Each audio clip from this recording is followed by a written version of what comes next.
DISE में बैठे से महानुभाव और सामने बैठे सब महानुभाव, छत्रपति शिवाजी महाराज की जन्मभूमि, टिळक, धनंजयराव गाडगीळ इनकी कर्मभूमि, महाराष्ट्र की सांस्कृतिक राजधानी पुणे में आप सबका दिल से स्वागत करता हूँ।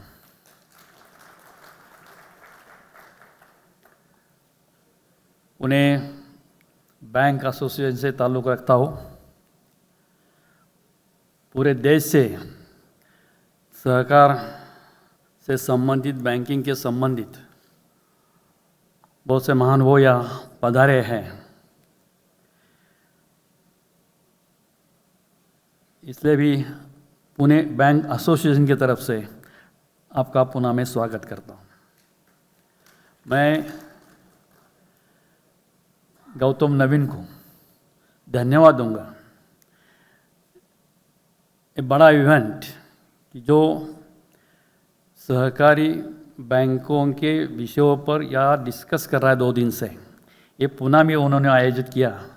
इसलिए आपको भी पुणे एसोसिएशन और बैंकिंग सेक्टर की तरफ से मन से धन्यवाद। मित्रों, 2 दिन से हम यहाँ विविध विषय पे चर्चा कर रहे हैं। बहुत से एक्सपर्ट नवीन जी ने यहाँ लाए हैं। उन्होंने अपनी तरफ से हर विषय पर प्रकाश डालने का प्रयास किया है। बहुत से सब्जेक्ट जो हैं वो हमारे बैंकों के लिए अत्यंत महत्वपूर्ण है और उसका रिजोल्यूशन जो है वो ढूंढने का हमने 2 दिन से प्रयास किया है।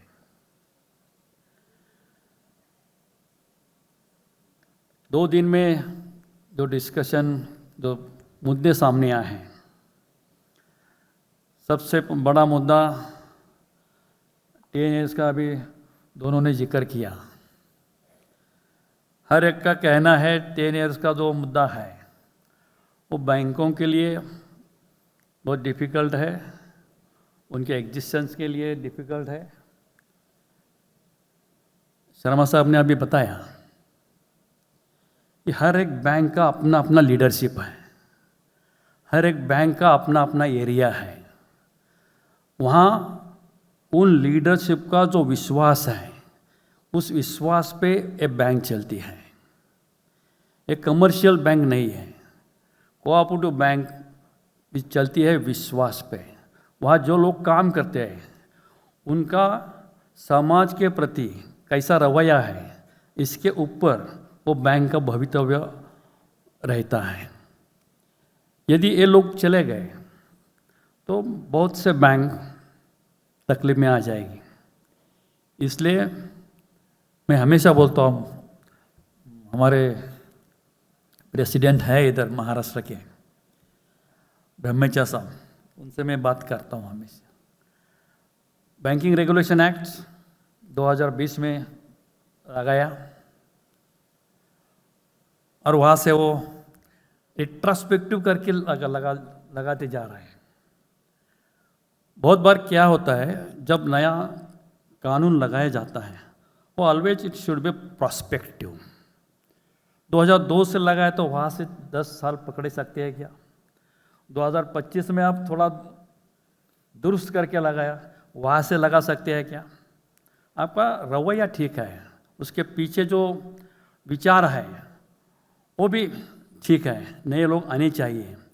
लेकिन ओल्ड जो लोग हैं उसको घर बिठाने से पहले वो जो संस्था है, वो जो बैंक है, उसका अस्तित्व कैसा रहेगा, इसका भी सोच होना चाहिए।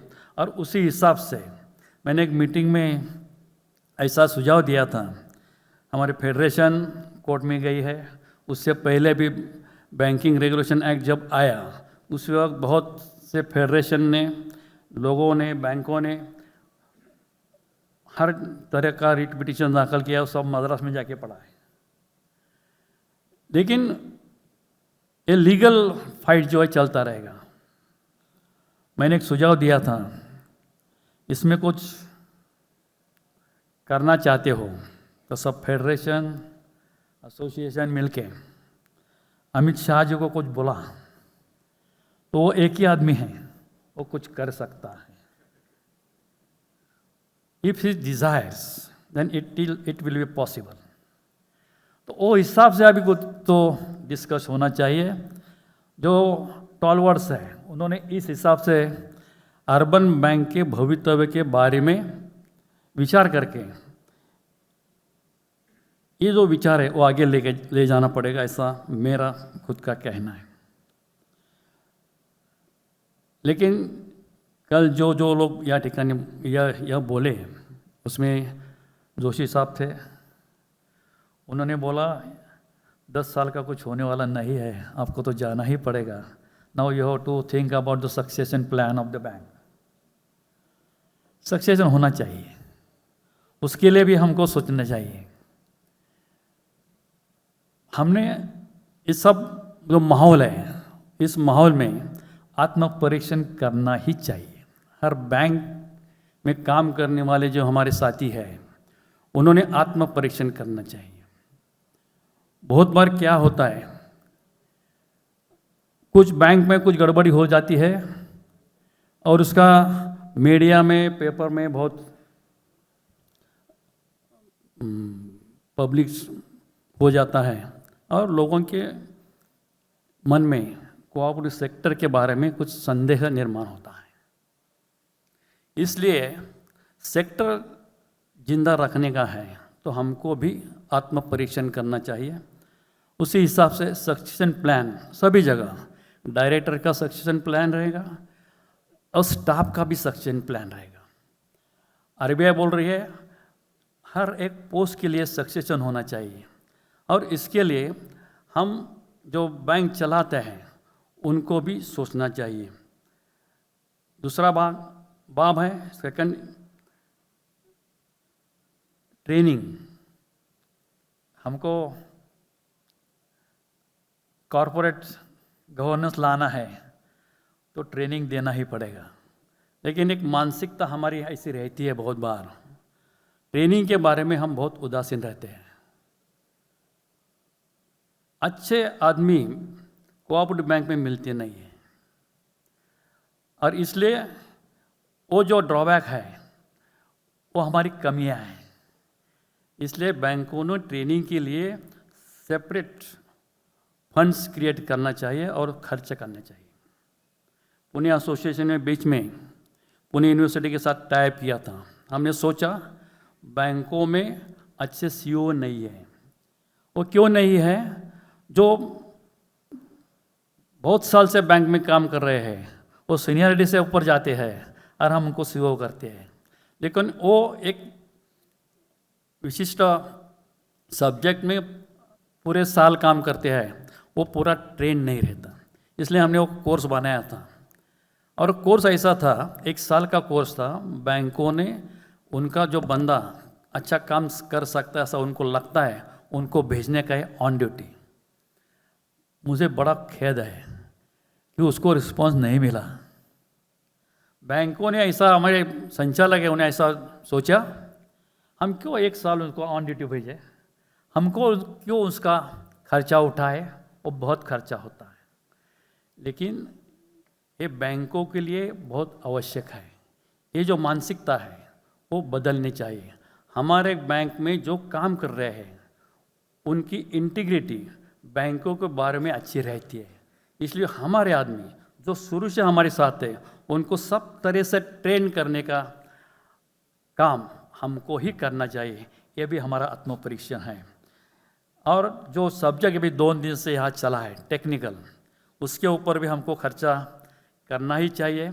अभी नवीन जी को फिर मैं धन्यवाद दूंगा। ये बहुत अलग अलग टेक्नोलॉजीज या ठिकाना यह आपने बुलाया है, हमको उसका मालूमात दिया है। मैं वेंडर्स को कल भी डिस्कशन यहाँ हुआ कि दे वेंडर नहीं है, वो पार्टनर होना चाहिए। मैं हमेशा वही बोलता हूँ कि मेरी छोटी छोटी बैंक जो है उनके पास भी ये अच्छी वाली टेक्नोलॉजी आनी चाहिए जिससे वो सर्वाइव हो सके। तो इसके बारे में हम सब इस सम्मेलन में विचार करें और यही विचार यहाँ से ले जाएंगे तो अच्छा रहेगा वो हमारे सेक्टर के लिए। ज़्यादा या नहीं बोलूँगा। आज यहाँ मुझे नवीन जी ने बुलाया, थोड़ा मेरा विचार रखने को अपॉर्चुनिटी दिया, इसलिए नवीन को उसकी टीम को धन्यवाद देता हूँ और आपको सबको भी धन्यवाद देता हूँ। जय हिंद, जय महाराष्ट्र, जय सरकार।